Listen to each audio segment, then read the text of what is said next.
I think one of the underlying reasons why schools are turning to this surveillance technology is, in general, an unfortunate sort of mind frame around safety as equating safety with punishment and police. And the way you get safety is through that. And it's not just in our schools. I think it's in our society more broadly. So it plays out in schools. And I think, there's this sort of knee-jerk reaction that if you punish or remove a child, they'll learn a lesson and then they'll come back different. But that's not really the case. You punish a child, they disengage more. Once you've been suspended, you're more likely to get suspended again because you're not actually addressing the root cause of the behavior. What we found in research, but also in working with parents and students and teachers who live this in schools, is that if you focus on creating a caring community where there are adults that young people trust that they can go to if they're having a problem, that's how you create real safety.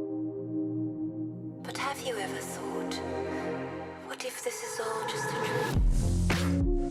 Welcome to Creativity Squared. Discover how creatives are collaborating with artificial intelligence in your inbox, on YouTube, and on your preferred podcast platform.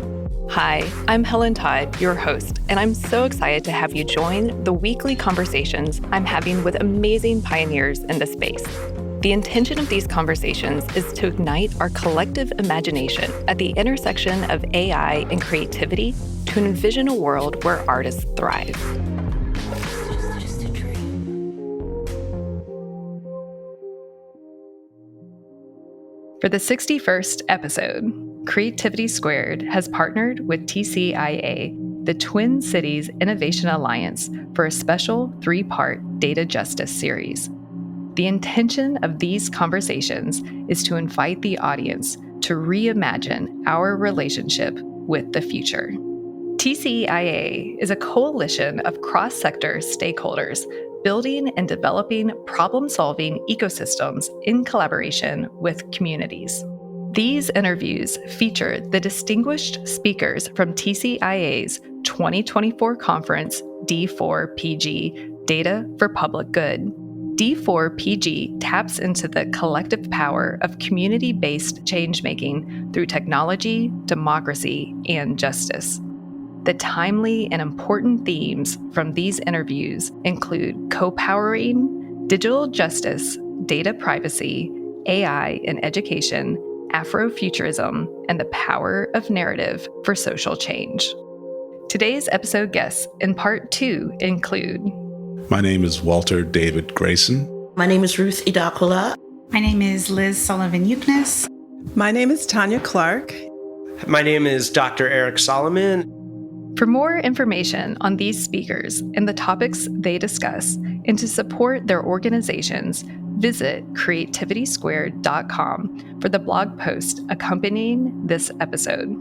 Also, mark your calendars for July 15th through 20th, 2025, when the D4PG conference will return to Macalester College in the Twin Cities.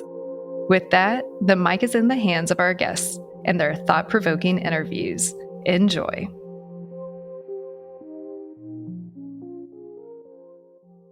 My name is Walter David Grayson. I am a distinguished professor of history here at Macalester College, and I have been doing work related to the topics at this conference for more than 30 years. So in my mind, I'm still 25, but no, the calendar keeps telling me something different. The core of my work as a historian has evolved from focusing on suburbanization and civil rights to the global economy and the way that we've designed paths for people to make money and to generate wealth. And most recently, and the reason I'm involved with the conference, is that I am one of the most widely cited and engaged thinkers and writers about Afrofuturism and the notion of how do we escape the traps that have evolved from enslavement and industrialization, segregation over the last 5 centuries.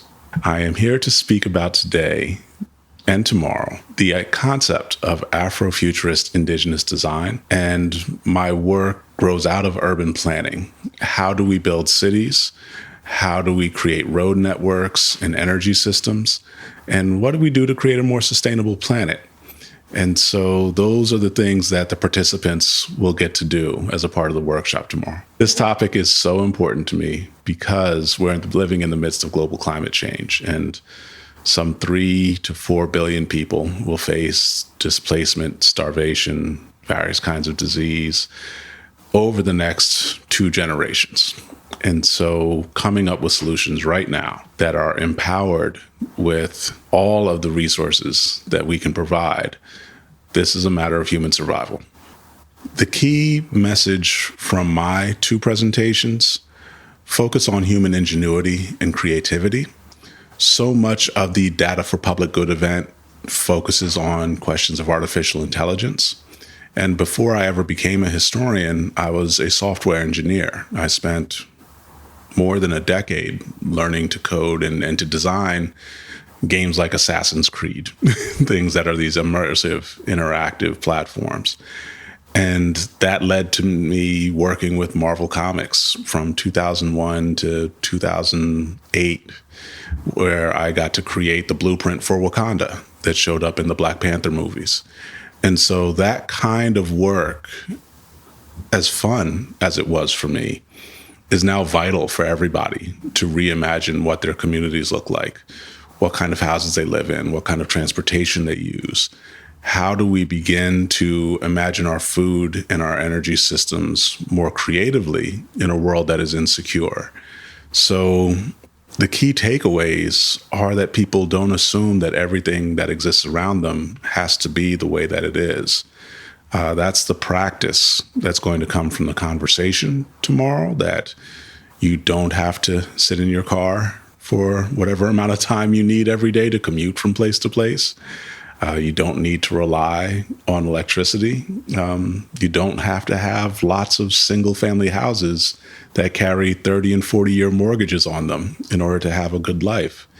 And so letting people have a new sense of mobility, a sense of what my colleague Sim Shabazz calls co-powering, the way that we work together to maximize our strengths.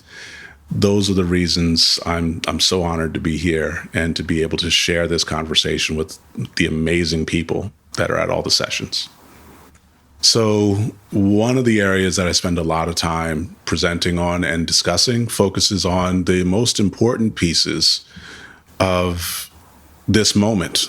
And that's what we're really focused on. Is too often we feel like change is over the horizon, or we have to wait for some opportunity to come. And as I leave the session I was just in, it's no, we can no longer wait. We must take action right now. And for me, the skill set comes out of what I call critical media studies and media ecology in particular. Media ecology is derived from Neil Postman, Marshall McLuhan, to a lesser extent, Stuart Hall. And it's a way of decoding all of the disinformation, the misinformation that we're presented with in a world that's swallowed by all kinds of data around us. And so that process I talk a lot about is the start of the 21st century, really flowing out of the Matrix films and then manifesting in the Harry Potter series. It's called convergence. A lot of folks who do media theory talk about convergence media and how we go from a broadcast media system into a cable media system, and then how does that lay the foundation for what we now have as streaming. Harry Potter is a great example of literature converted to film that gets turned into Disney architecture, that Hogwarts is now a real place you can visit in multiple places around the world. That's the premise that I engaged with and studied in great detail. And what we're in right now, what Data for Public Good is addressing, is what I call counter-convergence. And so whether it's Elon Musk or Donald Trump or the people who are looking at Brexit, they have seen the multiplying voices and content that come out of the convergence moment, and they want to contract that window of opportunity. They want to limit who has say and can dictate the kinds of outcomes that will emerge. So it's not just Tesla, it's not just Facebook, it's not just Google. They have all opened up lots of new platforms for expression. But now we're in the moment where those with great wealth and political power can reduce the opportunities to express yourself as an individual, and they want to condition it. And I would say this is really important. It reflects something that happened at the end of the 19th century into the early 20th century that a very famous historian is Robert Wiebe calls the search for order. And so if you can place yourself in the moment in the early 1880s, when particularly American industrialization is taking root, it's hard for us to imagine today that Minnesota didn't really exist in 1880. Like, it was on the map. There were boundaries that you could see that people had put together, but certainly Minneapolis was not anything close to what it is today. It's a very small village. St. Paul was a moderate-sized city, but the process of building commercial markets and creating a company like General Mills, which is the titan in this region, none of this had happened yet. And so it's much more driven by water power, by animal power. There are no automobiles. There are barely any bicycles. Bicycles were a luxury item. And it's in that moment that the search for order is taking place. Is a number of scholars talk about the 20th century as the first measured century, that we start to figure out, okay, how tall does this table have to be, and how many of them can we manufacture? What happens to us when we decide to take still cameras and have a series of still images and run them very rapidly next to each other to create the illusion of motion? All of the things that we kind of take for granted 120, 130 years later were being invented. And that's what the search for order is. It's a way of creating systems of understanding that people agree to or will follow and find to be productive. And so it's why we see the growth of factories and steel mills. The way that we construct our world is happening right now. That's what counterconvergence is to say we have all of this capacity. What are the most efficient ways to organize it? What can we control most effectively? And so we've had a couple of waves like this. There's search for order at the end of the 19th century.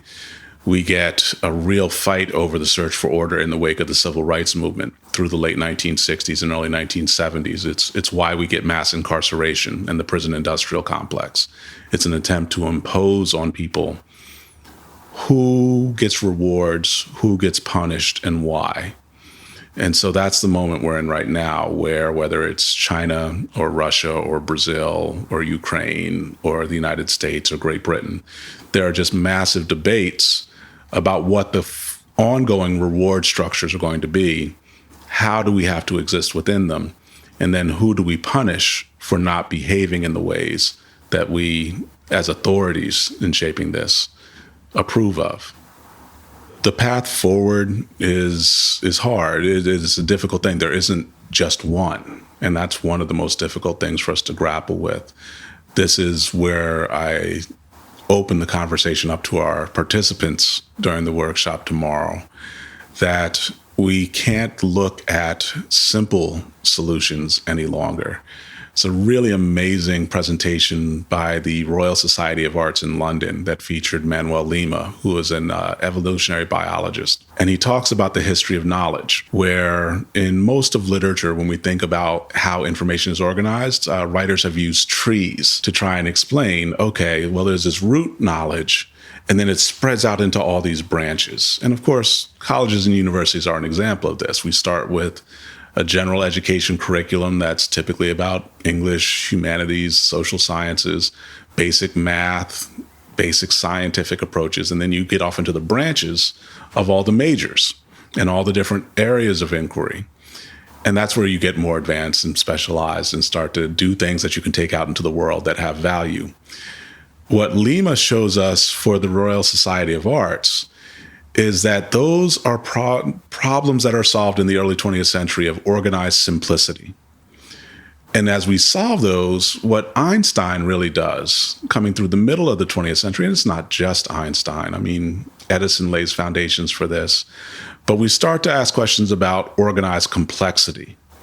What are the things that are difficult for us to understand that don't have easy solutions?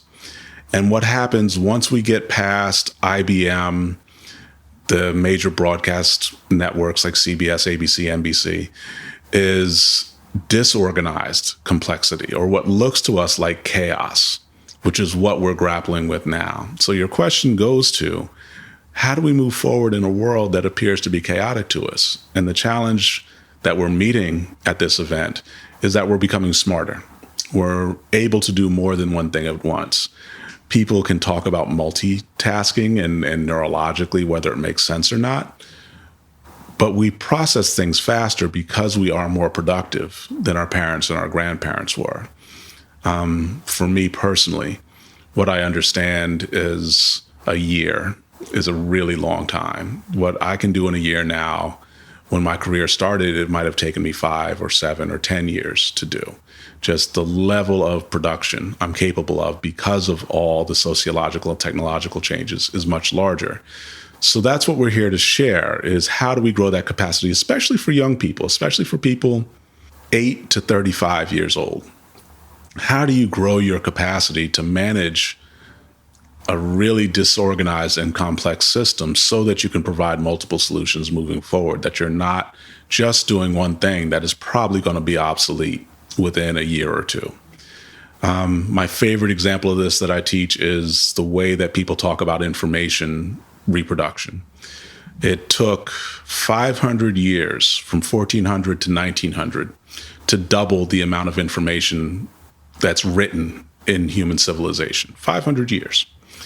We doubled that recorded information again in 100 years, actually about 70 years, from 1900 to 1970.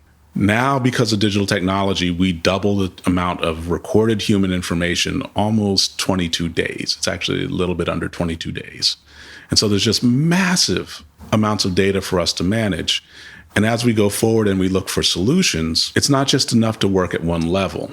Almost all the stuff that I teach is about how do you work at an individual level? How do you work within yourself about your own self-awareness, about the different parts of who you are that you carry with you so that you can make good decisions for yourself? And then enlarging that scale to say, who are the people that are in your life daily? How do you connect and make the most of the time that you see frequently? Who are the people that you only see a few times a year? How do you maximize the time with them? If you have only 30 minutes once a year with someone that is really unusual to contact with, what do you do with those 30 minutes to make it have the deepest impact?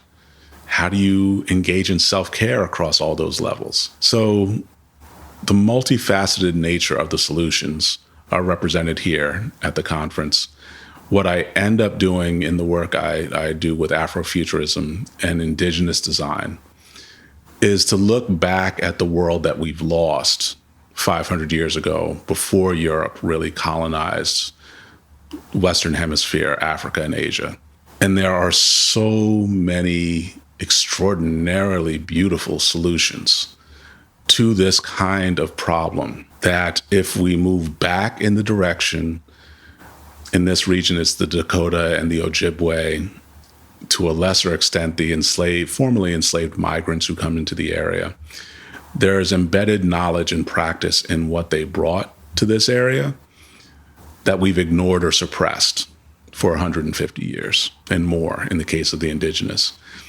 To embrace indigenous knowledge, African diasporic knowledge, frees us from bad assumptions that we've inherited primarily from Western Europe, not exclusively, but primarily. And that's what I teach, is how to be fuller, more complete human beings so that we have healthier and stronger, more stable and sustainable communities. That's the widest frame of solution that I can share quickly. As we understand AI, how do we grow the influence of indigenous knowledge, of diaspora knowledge? And so there are a few pieces to deal with there. I'll start with a really basic one at the heart of this event, is that calling it artificial intelligence is a misnomer. It's not really AI. They are large language models that are built on the premise of a series of chatbots that have been designed in the last 12 to 15 years. And those chatbots are then digital descendants of web crawlers that powered things like Google 20 to 25 years ago. And so I'm a little strange as a historian because I spent a lot of time building web crawlers and chatbots and exploring how those things were changing the way that we put knowledge together. And the solution that I found that I've come to trust the most in response to the kind of critique you shared is from New Zealand. And the Maori population there has won a kind of miraculous, from an American perspective, victory in that from the first point of contact with the British Empire, they secured a cultural space that Europeans had to learn Maori language.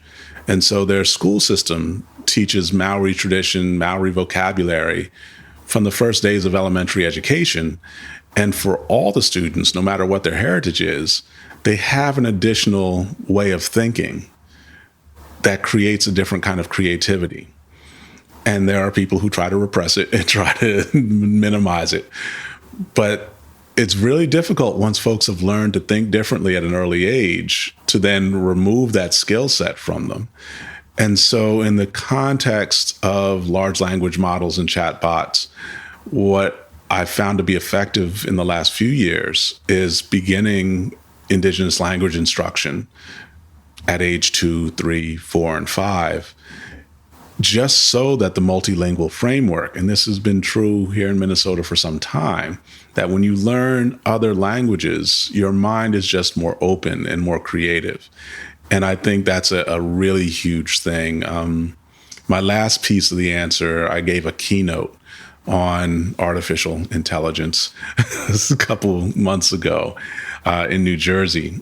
And I built 8 interdependent AI programs, large language programs, that were trained not on generally scraping all of the data available online, but very narrow sets of data that were bound by disciplinary research production.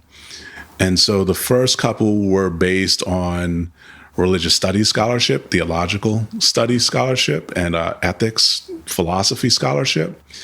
But each of the 8, as they were designed and then began to learn from each other, accumulated skill and knowledge that was not general knowledge, but very specified, detailed research knowledge.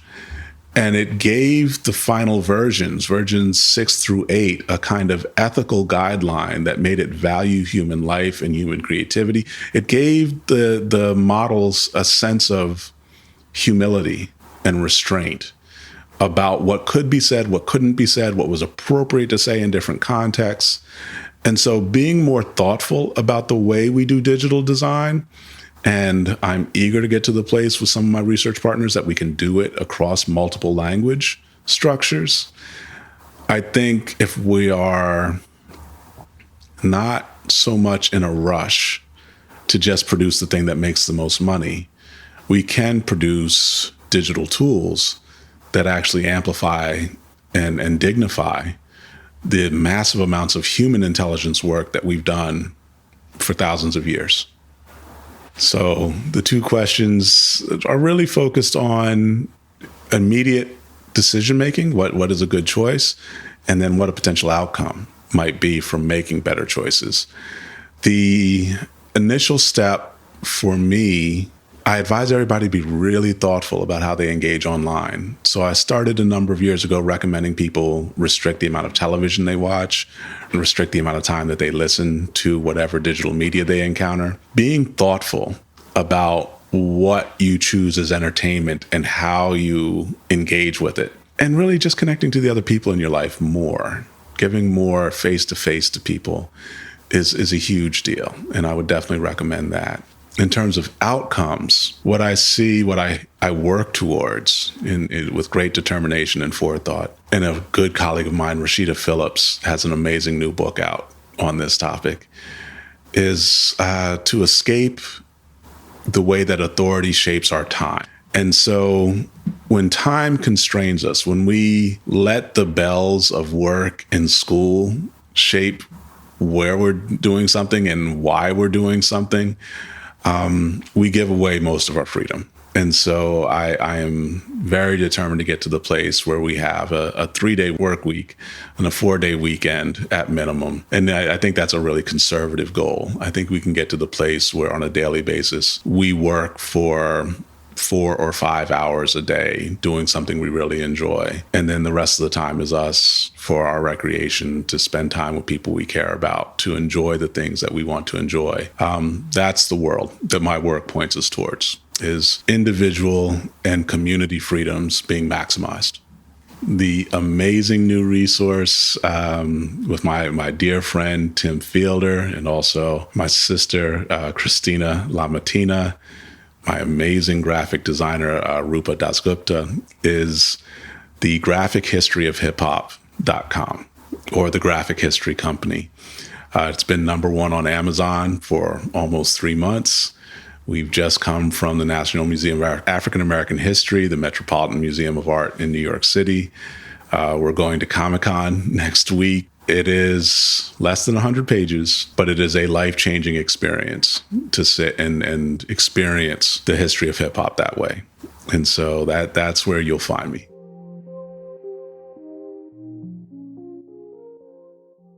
My name is Ruth Idakula. I am director for the Dignity in Schools campaign, which is a national coalition of grassroots organizers who do work around the school to prison pipeline. I am a speaker at the Data for Public Goods conference, and I hail from New Orleans, Louisiana. My name is Liz Sullivan-Yuknes. I'm the co-executive director at Partners for Dignity and Rights. We're the anchor organization for the National Dignity in Schools campaign. I'm a speaker at Data for Public Goods, and I come from New York City. I am here at the Data for Public Goods conference to talk about a research project that we've been working on for a couple of years now. And it's research around COVID and technology in public schools and how that impacts children in public schools discipline-wise. So for many years, as a coalition that works on the school to prison pipeline, we had been talking about the ways that technology can contribute to the school to prison pipeline, how data sharing agreements, data algorithms, surveillance technology can be used to criminalize students and push them out of school. And during the COVID-19 pandemic, when more new technology was introduced, when students were given devices to take home, when people were using remote learning technology, there was growing concern among the youth and parents in our coalition about the ways that that technology could impact students, their education, and whether it could be used to punish and criminalize children. So we decided to start this project with the Twin Cities Innovation Alliance. We used a community participatory action research approach where the students and parents that are in our coalition designed the research project themselves. They came up with the questions, they did the interviews, they collected the surveys, and we felt that was important because we believe that young people and parents, as the ones most impacted by our education system, are the ones that can understand the problems they're facing in their schools and come up with the solutions. So it was important for them to be driving the research. I think the most important thing that came out of the research is the way that technology has been used in schools has, for the most part, been harmful to children. So it's contributed to push-outs for children being suspended and expelled from schools. We found that, it's also impacted what the research shows. It impacts students and children mentally in terms of, the way that they're being tracked, surveilled, information passed to people that we don't know, entities that we don't know about. And so those are the ways that I feel like, it's impacted them negatively rather than positively. Yeah. Anything else come out for you? One of the findings of the research was that when we asked most students and parents whether anyone explained what the technology was or how it would be gathering their information or how it would share their personal information, people didn't know. They weren't informed about that. And so I think an important recommendation going forward is to make sure that if new technologies are introduced, that there's an opportunity for the community to understand how it's going to be used, decide whether they're comfortable with it. And then whenever an individual student or parent is given a device or asked to sign on to a new platform, that they understand, is my information going to be shared with other people? Are they going to be tracking what I'm doing online, so that people are fully informed and have transparency about how the programs are going to be used? Because in our surveys and our interviews, almost across the board, people said, no, we were never given any kind of information. We don't know how it's being used. We didn't get a training on how to use it. We just had to sign on and figure it out. And now we're using it every day and we don't know where the information is going. It wasn't necessarily a surprising thing, but one of the things that came out is that we just have more questions, right? So, we were able to peel back a layer and get some information, but there's just a lot of stuff going out there in terms of data and technology that we just really don't know about and the parents don't know about, and the time that they don't have to be able to kind of research and find out for themselves, what the day-to-day of their child is in schools. Like Liz said, they pretty much was handed a piece of paper and say, sign, and you want to trust your school, right? That they're doing the best that they can for your child to thrive. But unfortunately, in too many cases, it's not the case. I think also during some of the focus groups, because that was part of the research, to have parents in a room together hearing from each other, some parents were really surprised to learn that other parents' children were getting in trouble for something that was seen behind them on their screen when they were on Zoom, or for a search or something that their children were doing online. I think some of the parents had no idea that was happening. Others had it happen to them. But So I think it was surprising to some people, and then like an education and awareness moment for more people to understand this is happening. It could happen to my child. It may be happening to my child, and I don't even know. I came into this work, or the entry point for me was navigating the school system in New Orleans after Hurricane Katrina. 3 of my children, well, I have 3, and all 3 were in public schools at the time. And being somebody who is educated and resourceful and understands how to navigate systems, it was so hard for me. And so, I began to imagine, parents with less time and less resources, trying to do the same. And so it got me slowly into advocacy. My personal belief, and the reason why I do this work, and it's one of the values of Dignity in Schools, is that our membership have the information, they know what they need. And it's just about, making sure that there's room for them to be able to speak out and share, and that they are listened to. That's why this work was important. And that's why the general work is important for us.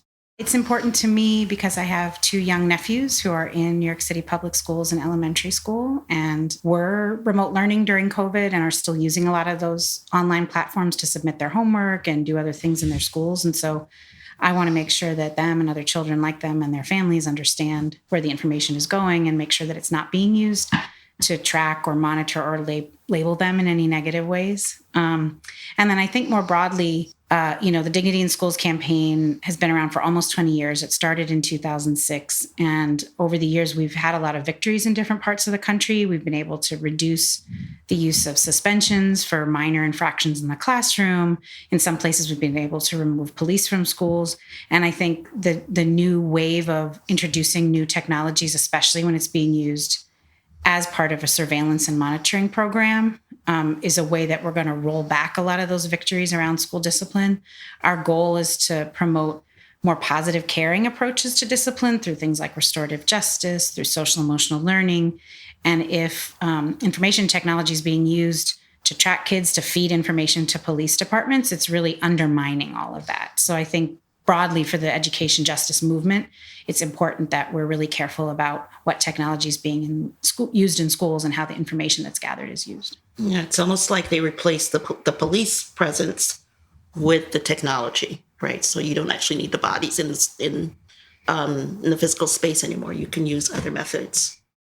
I think one of the underlying reasons why schools are turning to this surveillance technology is, in general, an unfortunate sort of mind frame around safety as equating safety with punishment and police. And the way you get safety is through that. And it's not just in our schools. I think it's in our society more broadly. So it plays out in schools.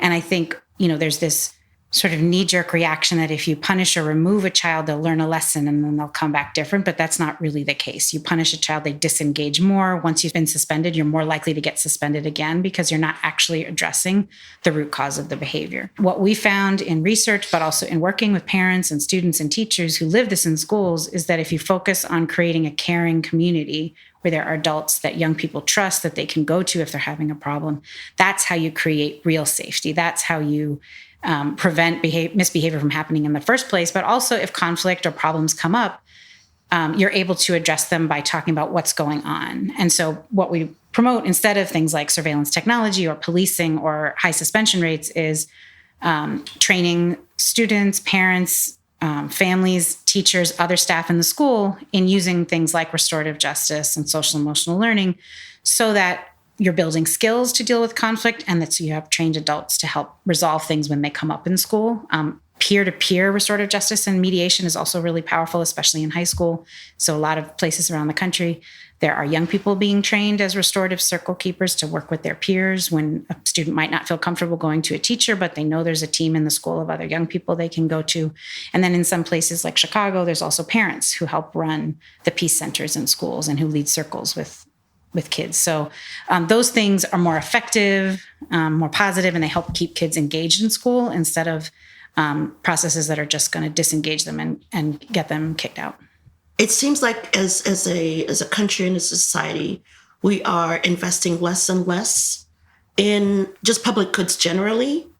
And so, I guess, and part of the call to action would be that, we really need to put more money back in services for families in general, but particularly in schools where children spend pretty much most of their lives, right, to put back and invest into social services, mental health, train teachers, to be able to create an environment where children can actually, enjoy being in and can thrive, right? And to make sure that, they're getting the education that we say that we have public schools for, right? Because if they're not in schools, then they're not learning. And so, we've just over the years just seen the amount of children that are entering into juvenile justice system who are ending up in prisons or being locked up.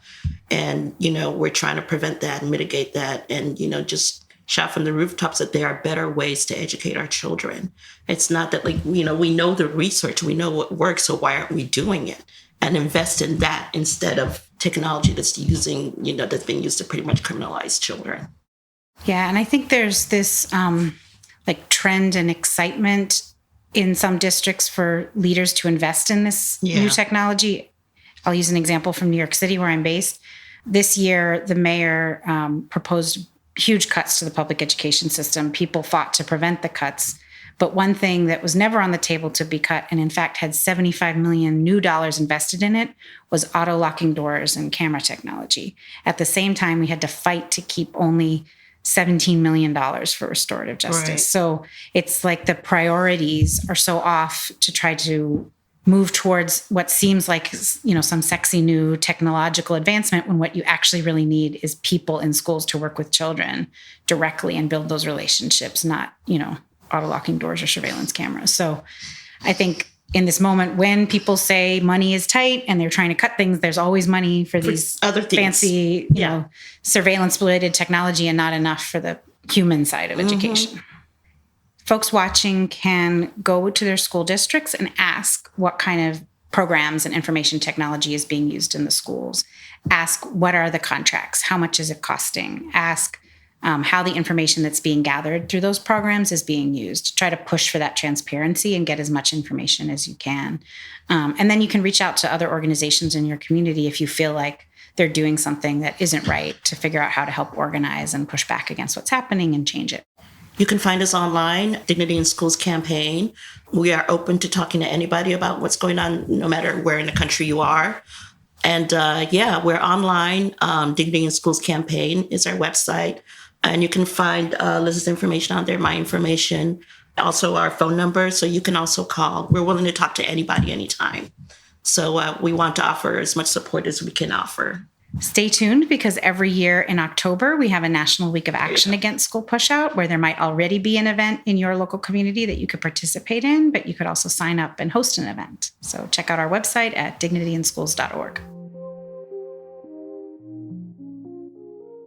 My name is Tanya Clark, and I am an assistant professor of English at Morehouse College in Atlanta, Georgia, which is one of the 6 HBCUs, historically Black colleges and universities, in the Atlanta University Center. And I'm here at the conference D4PG to talk about visionary literature and Afrofuturism. So I have a plenary in the morning I'm going to be walking the audience through the timeline, the literary timeline of visionary fiction and talking about how it creates this historical arc for using literature as a way to envision a better future. And then that conversation is also steeped in Afrofuturism. That's the lens that I use to kind of read this quest, for having a better future. And then I have a workshop. It's called On Imagination.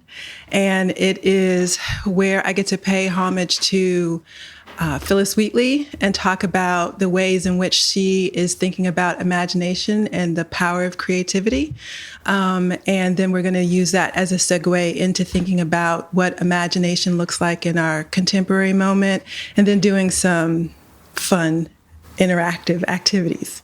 So what I like to teach in my classroom is visionary literature. It doesn't. I didn't come up with that term. That term is from Adrienne Marie Brown, and she's a co-editor of an anthology of short stories called Octavia's Brood. And in the foreword and the afterword, she calls for writers and thinkers of visionary literature, which she defines as speculative fiction. So we're talking science fiction, fantasy, Afrofuturism, horror. So she's calling on these authors to use their imagination to envision a world that is better in the future, particularly for minority cultures. Whether that culture is based on ethnicity and race, gender, sexuality, but the primary component of visionary literature is that it leads right into social change and social justice. So it's visionary because it rethinks the current world we are in. And it is practical because it gives us a set of strategies in which we can operationalize in our work, in our personal growth. So I use her definition of visionary literature. It's not new. It's kind of stemmed from, I think, W.E.B. Du Bois's call for the role, or his discussion of the role of Negro art and the criteria of Negro art, where it should all be didactic.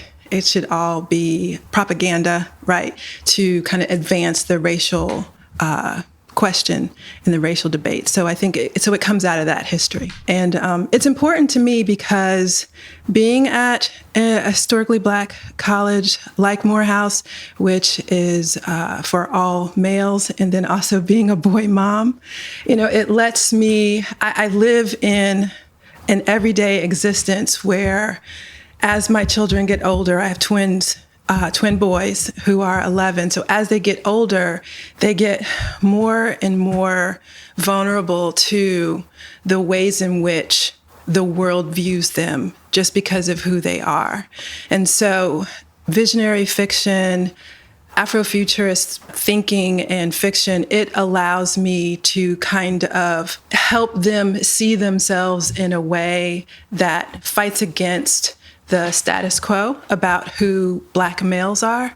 And so it allows me to indulge my love of literature, but also think about it in a way that has social justice implications and practical strategies and uses. So key takeaways of my message is really just us remembering the power of our imaginations, because we're so inundated with technology that can do our thinking for us and can do our writing for us. And we've kind of gotten away from relying on our own senses, on our own experiences, and deferring that to computer programming, experiencing that through gaming.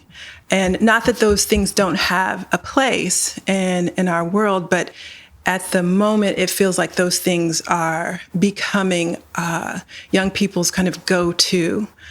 So I want people to remember their own cognitive, creative abilities and to understand that that's where they should start. So start there instead of giving away, your power over to a language model. And that the more you do that, then the more your own voice gets silenced. And so I want people to understand that no matter where you are in terms of your thinking or your age or your geographical location or your ancestry, right, that everyone has a story, and that if we think about the importance of that story, then perhaps it can help someone else, and perhaps it can help your own personal development, and then perhaps it can help community. So it gets kind of larger and larger. So why it's important in particular right now is because there's a crisis in the humanities, really. I mean, I teach at a liberal arts college, but as an English professor, our numbers are down. More and more, we are getting away from the lessons that the humanities can teach us. And it seems to be this narrative about if you don't have the fastest, most advanced technology, that you're going to be left behind. And so students are pushed more and more to kind of amplify their thinking strategies, their workload in and outside of school, and balancing their personal responsibilities. And so we have become this culture that is about quickness, I think sometimes at the detriment of quality. And so it's important because relying on our own and developing our own critical thinking skills will help us be able to problem solve for practical, real life, everyday issues. So we're seeing, it's an election year, and there's the crises that are going on in other countries. And so we have all these issues that are bombarding us all at once. And it's a lot that's going on in our minds and in our thinking. So when we focus on what is possible, it forces us to slow down, which I think is something that unfortunately we have kind of gotten away from on college campuses, but we need to slow down and kind of be able to walk systematically through steps for improvement and empowerment and betterment. So the humanities are important because the humanities gives us the blueprint for how to stay connected as human beings, right? So the basis of any of those isms, racism, sexism, is this inability to see the other as human. And when we learn about sociological systems, when we learn about the culture of other groups, when we read the stories of other groups, then it makes them more like us, right? So that we begin to see the connections between. So if we can recognize one another's humanity, right, which is what is the basis of a liberal arts education, the basis of the field of humanities itself, then we can begin to kind of be open to collective voices and collective experiences. So that's why the humanities are important, because we can then take those lessons and apply them in the STEM fields and the math fields and all the other technical stuff, which I don't do. So for people who are listening, who are interested in visionary literature, with literature being the key word there, they have to read. So another thing that the humanities teaches us, right, is to in this, and I see it in my kids, is like the attention span of younger people is getting shorter and shorter. But when you have to work your way through a 300-page novel, and think about the arc of that story, how it begins, how the tension begins to build, what the conflict is, the climax, and then the resolution, and how things end and close, that takes a process of critical thinking, that takes a process of logical thinking as well. So what a person can do who's interested in what is visionary fiction or what is speculative fiction or Afrofuturism is that they can read the greats, right? So in modern times, we're talking Samuel Delany, we're talking Octavia Butler, N.K. Jemisin, Annette Okorafor.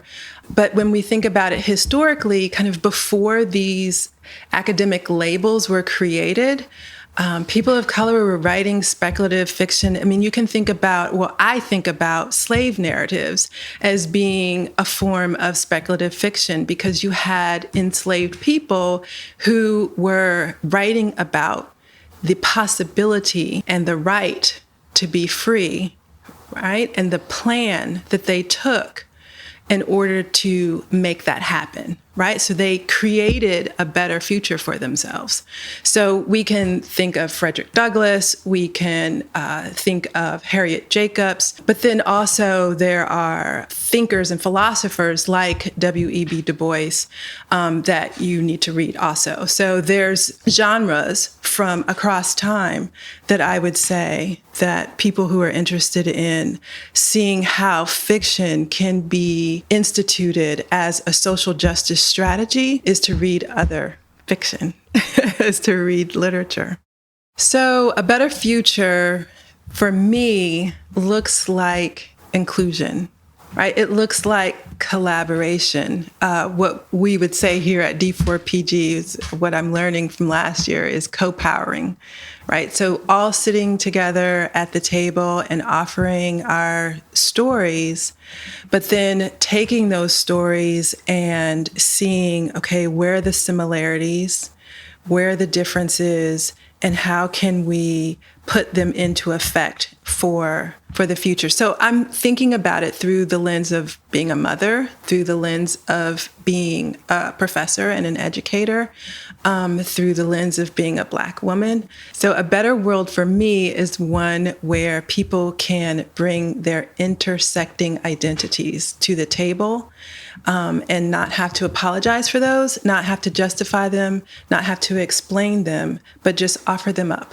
And that those voices and identities are heard and that they're supported.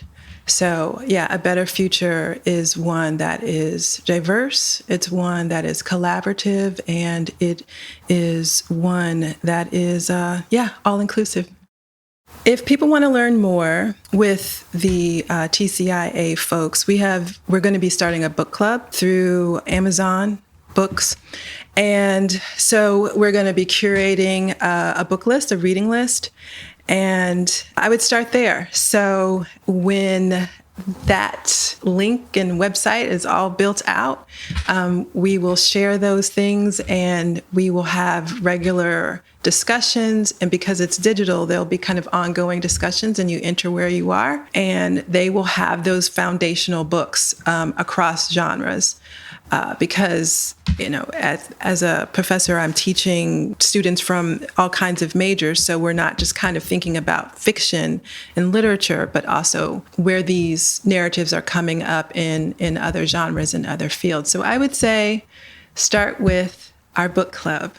And hopefully we're also going to be launching a podcast about ways in which we can use Afrofuturism in our practical, everyday lives. My name is Dr. Eric Solomon, and I'm here at the Data for Public Good conference to talk about what it means to mitigate burnout in the world today, along with my colleague Heather. In my normal life, I run a company called the Human Operating System, where my mission is to put humanity at the center of everything, including business. I've been running that for about 5 years out of my office in New York City.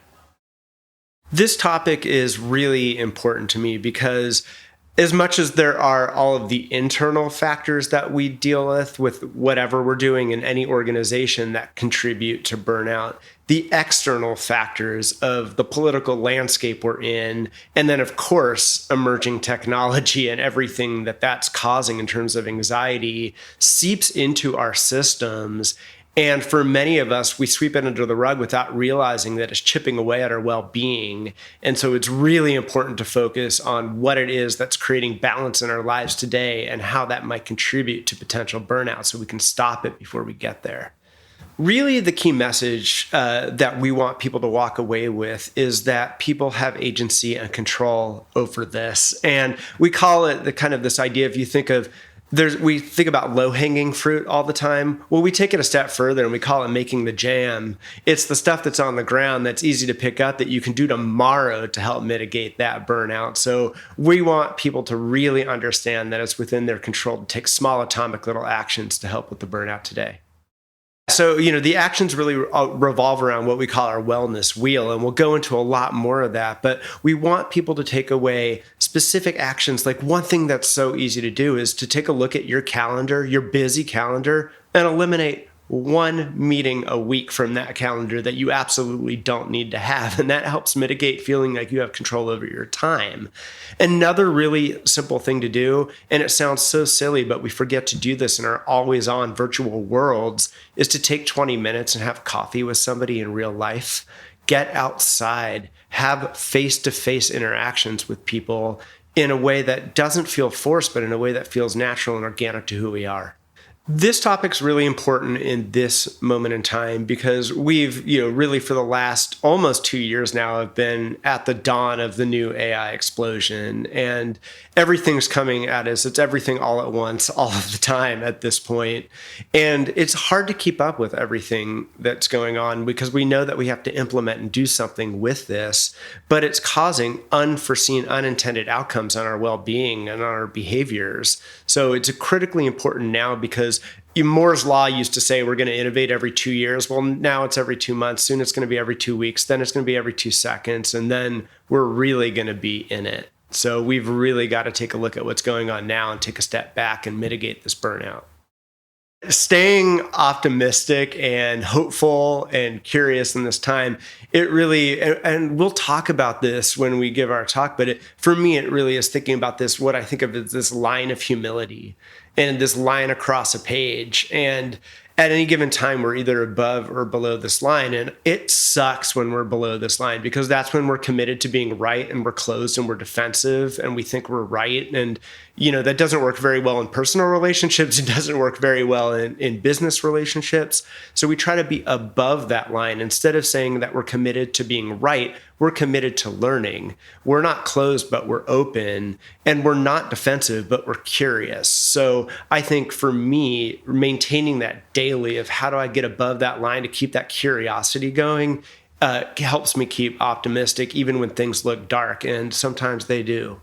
A better future for me really requires, and this comes off of just listening to a panel around this, but I'm not exactly sure that we have many functioning institutions in this country, from education to politics to healthcare to business. And I think a hopeful future means reimagining what these institutions can look like, because all institutions are how we cooperate to get things done that we can't get done on our own. And right now they're failing us. And so I really hope for not a dismantling, but a reinvention of the institutions in this world today. I'm focused on the institution of business, and I will not stop until I change this institution. Yeah, there's one additional thing I've just been thinking a lot about in terms of, you think about where we are in terms of population saturation. We're almost 8.4 billion people on this planet, all of us emitting just an ungodly number of signals out in the world all the time.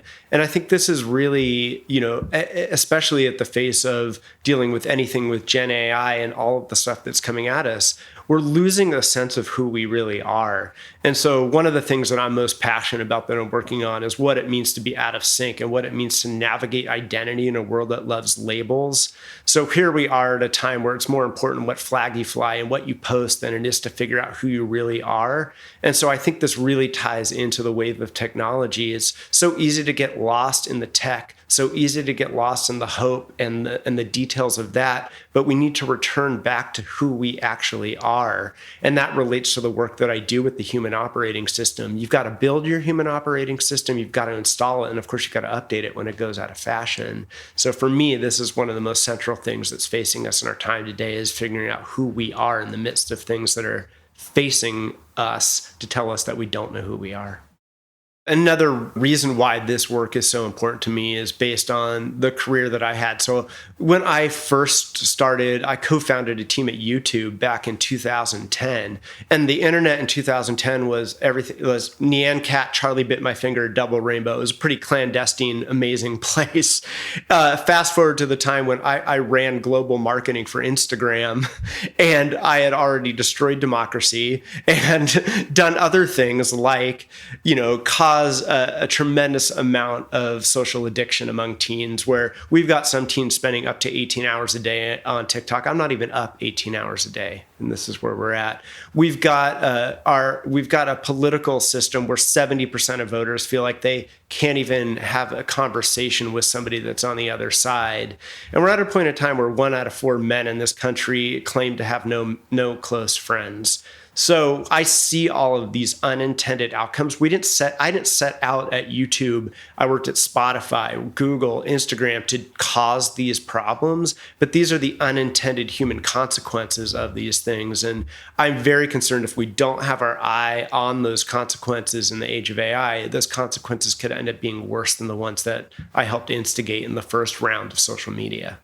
So one of the other things that's really central to this idea is a spectrum that I thought about, not just with my own life, but within the pursuit of business overall, which is, if you just think of things on a unidimensional spectrum, there's, on one hand, more. In business, this is ROI, productivity, and efficiency. In my own life, it was different things, but it was this kind of thoughtless pursuit of more. And I think, those are the lifeblood of business, and that's a lot of what our life, but it comes at the cost of the other end, which is better human outcomes for our life and better human outcomes for people. So in my own life, I pursued more at the cost of better outcomes. I see business pursuing more at the cost of better outcomes. So my whole platform around the human OS, to put humanity at the center, is just simply to shift some of that spotlight from more to better. Thank you for spending some time with us today. We're just getting started and would love your support. Subscribe to Creativity Squared on your preferred podcast platform and leave a review. It really helps. And I'd love to hear your feedback. What topics are you thinking about and want to dive into more? I invite you to visit creativitysquared.com to let me know. And while you're there, be sure to sign up for our free weekly newsletter so you can easily stay on top of all the latest news at the intersection of AI and creativity. Because it's so important to support artists, 10% of all revenue Creativity Squared generates will go to ArtsWave, a nationally recognized nonprofit that supports over 100 arts organizations. Become a premium newsletter subscriber or leave a tip on the website to support this project and ArtsWave. And premium newsletter subscribers will receive NFTs of episode cover art and more extras to say thank you for helping bring my dream to life. And a big thank you to everyone who's offered their time, energy, and encouragement and support so far. I really appreciate it from the bottom of my heart. This show is produced and made possible by the team at Play Audio Agency. Until next week, keep creating.